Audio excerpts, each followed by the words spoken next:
क्या आप जानते हैं एक मगरमच्छ इंसानों से भी ऊंचाई तक छलांग लगा सकता है, क्योंकि जब भी इसको नदी में खाने देते हैं तो उसको पकड़ने के लिए अपने पूरे शरीर को बाहर निकाल कर उछल जाता है। आखिर ये ऐसा कैसे कर पाता है, चलिए जानते हैं। दोस्तों, एक मगरमच्छ की पानी में तैरने की स्पीड 28 किलोमीटर प्रति घंटा होती है। वहीं जब ये मगरमच्छ पानी से बाहर आकर दौड़ता है तब इसकी स्पीड 35 किलोमीटर प्रति घंटा तक पहुँच जाती है। यानी ये जमीन पर इंसान से भी तेज दौड़ सकता है। वहीं धरती पर सबसे ज्यादा काटने की शक्ति भी इसी जानवर में होती है, क्योंकि एक मगरमच्छ 3700 PSI तक का प्रेशर लगा सकता है। वहीं दोस्तों, मगरमच्छ पानी में 90 डिग्री के एंगल पर इसलिए उछल पाते हैं क्योंकि ये तेजी से तैरकर बाहर आते हैं। ऐसा करने में इनकी पूंछ इनकी मदद करती है। इनकी पूंछ में बहुत सारी मांसपेशियां होती है जो इनको कुछ समय के लिए सीधा खड़ा कर सकती है। क्या आप जानते हैं ये दुनिया की सबसे अजीबोगरीब बोट राइड है, जो आपको पूरी दुनिया में सिर्फ वियतनाम में ही देखने को मिलेगी। इस तरह की राइड को कोकोनट बोट राइड के नाम से भी जाना जाता है, क्योंकि इस नाव को आधे नारियल के आकार में बनाया जाता है। पहले तो इसमें इंसान को आराम से बैठाकर घुमाते हैं, लेकिन थोड़ी देर बाद इसे तब तक गोल गोल घुमाते हैं जब तक कि इंसान को चक्कर न आ जाए। कई बार तो इंसान इससे चक्कर खाकर पानी में गिर जाता है। कोई भी इंसान इस राइड पर 2 मिनट से ज्यादा नहीं टिक पाता है। और तो और क्या आपको पता है, दुनिया की सबसे बड़ी बोट रेसिंग भारत के केरल में आयोजित की जाती है। इसको आसमान से देखने पर ऐसा लगता है कि पानी में रंगीन सांप तैर रहे हैं। इस नाव को चलाने के लिए 50 से भी ज्यादा लोग एक साथ पानी में चाकू को चलाते हैं, तभी आगे बढ़ पाती है। कई बार तो ये नाव एक दूसरे से टकरा भी जाती है, जिससे सारे लोग पानी में गिर जाते हैं। क्या आप जानते हैं कि एरोप्लेन को पार्क करना दुनिया के सबसे मुश्किल काम में से एक है, क्योंकि ये काम करने वाला शख्स अगर गलती से भी थोड़ा सा गलत सिग्नल दे दे तो ये पूरा प्लेन भी क्रैश हो सकता है। तो आखिर इस काम को कैसे करते हैं, चलिए जानते हैं। दोस्तों, एक प्लेन लैंडिंग करने के बाद रनवे पर ही नहीं खड़ा होता है, क्योंकि इस पर दूसरे प्लेन को भी उतरना पड़ता है। इसीलिए या तो इसको गैराज के अंदर पार्क करते हैं या फिर एयरपोर्ट के साइड में खड़ा करते हैं, जहाँ पर इसको पीली लाइन के ऊपर पार्क करना होता है। इसके लिए एक वर्कर अपने हाथों में साइन बोर्ड लेकर प्लेन को इशारे करता है। वही रात के समय इस काम के लिए येलो लाइट का इस्तेमाल करते हैं। जब ये वर्कर अपने दोनों हाथ को हिलाते हैं तो ये प्लेन को सीधा चलने का इशारा करते हैं। जब ये लेफ्ट हैंड को हिलाता है तो प्लेन लेफ्ट में, और जब ये राइट हैंड को हिलाता है तो प्लेन राइट में चलता है। वहीं जब ये अपने दोनों हाथों को ऊपर की तरफ करता है तो प्लेन रुक जाता है।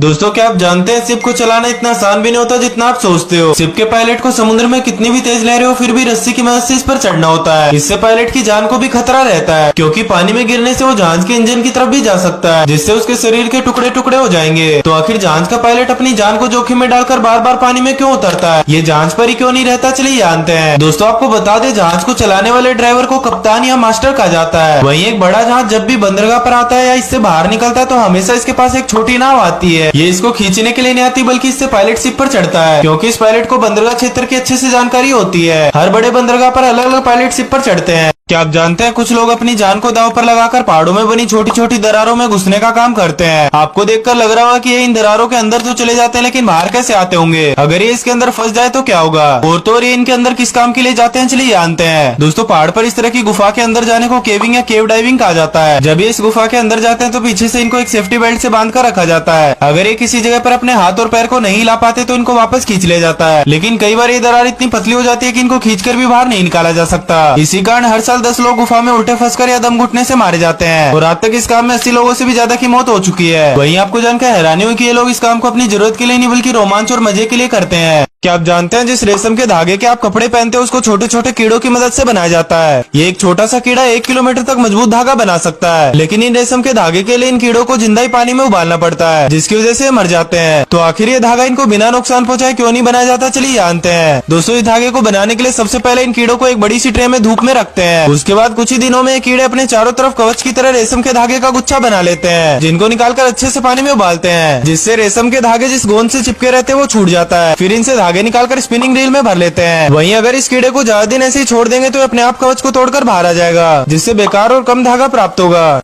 क्या आप जानते हैं समुद्र में कई बार बड़े बड़े जहाजों को भी जानबूझकर पानी में डुबा दिया जाता है। आपको बता दें दोस्तों, अगर ये शिप खराब भी हो जाए तो इनमें लगे लोहे और स्टील की कीमत लाखों में होती है, लेकिन फिर भी कंपनियां इनको कबाड़ में नहीं देती है बल्कि पानी में ही डुबा देती है। आखिर क्यों, चलिए जानते हैं। तो दोस्तों, जब जहाज पुराना हो जाता है तो चलने की हालत में नहीं रहता है। ऐसे में इनको ठीक करने का खर्चा नए शिप बनाने से भी ज्यादा हो जाता है। वहीं इतने बड़े जहाज को समुद्र से बाहर लाकर तोड़ना काफी मुश्किल काम है, क्योंकि समुद्री जहाजों की संरचना बहुत ही जटिल होती है, जिसमें बहुत सारे डिब्बे बने होते हैं। जो वर्कर इसको तोड़ने का काम करते हैं वो अक्सर जहाज के मलबे से कर मारे जाते हैं। साथ ही जब इन जहाज को रिसाइकल करते हैं तो खतरनाक केमिकल भी निकलते हैं, जो समुद्र में मिल जाने से समुद्री जीवों के लिए खतरा बन सकते हैं। क्या आप जानते हैं ये तरीका आपकी जान बचा सकता है। दोस्तों जब भी किसी बिल्डिंग में आग लगती है तो उससे निकलने के सारे रास्ते बंद हो जाते हैं। ऐसे में फायर फाइटर सीढ़ियों की मदद से सबसे ऊपर पहुंचकर इस कपड़े की स्लाइड को वहां लगा देते हैं और ये चारों तरफ से पैक होने की वजह से इंसान के गिरने का डर भी नहीं होता। और ये एक ऐसा कपड़ा होता है जो आग के ज्यादा तापमान पर भी नहीं जलता है। वहीं देखिए दोस्तों जो भारी भरकम स्टील को एक ट्रक को भी बीच से तोड़ देती है, लेकिन ये इंसान उसको कितनी आराम से धकेल कर ट्रक के ऊपर चढ़ा रहा है। तो दोस्तों एक स्टील कोयल का वजन 20 टन तक होता है। आखिर ये इंसान इसको इतनी आसानी से कैसे हिला पा रहा है। तो दोस्तों ये जिसको धकेल रहा है वो कोई स्टील कोयल नहीं बल्कि फैक्ट्री में बनने वाली पेपर की शीट है, जिसको एक के ऊपर एक कई बार रोल किया गया है। इसी वजह से इसका वजन 200 किलो तक भी पहुंच जाता है और इतने वजन को धकेलना मुश्किल है लेकिन नामुमकिन नहीं है।